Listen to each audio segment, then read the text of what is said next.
Red Dead Redemption 2 sa 2026. Grabe, parang walang tumatanda sa larong to.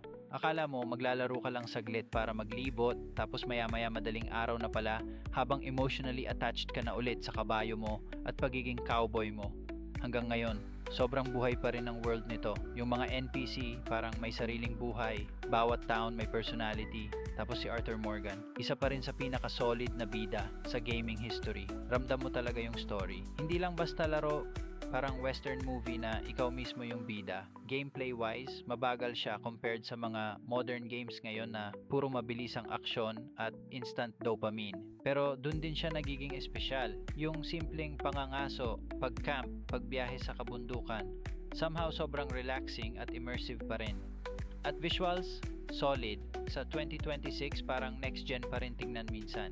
Yung lighting at sunsets dito, ibang klase pa rin talaga. Online mode, medyo tahimik na compared dati pero honestly, sulit na sulit pa rin kahit single player lang laruin mo. Yan yung klase ng game na pagkatapos mong matapos, may isip mo pa rin for weeks. May konting downside lang, minsan clunky yung controls at hindi para sa lahat yung sobrang slow pacing niya. Kapag sanay ka sa puro pagsabog agad na gameplay, baka mabagalan ka. Pero kung gusto mo ng game na mag-sink in ka talaga sa mundo niya, Red Dead Redemption 2 is still a masterpiece pa rin hanggang ngayon. Isa pa rin sa pinaka magandang open world games na mahirap mapantayan.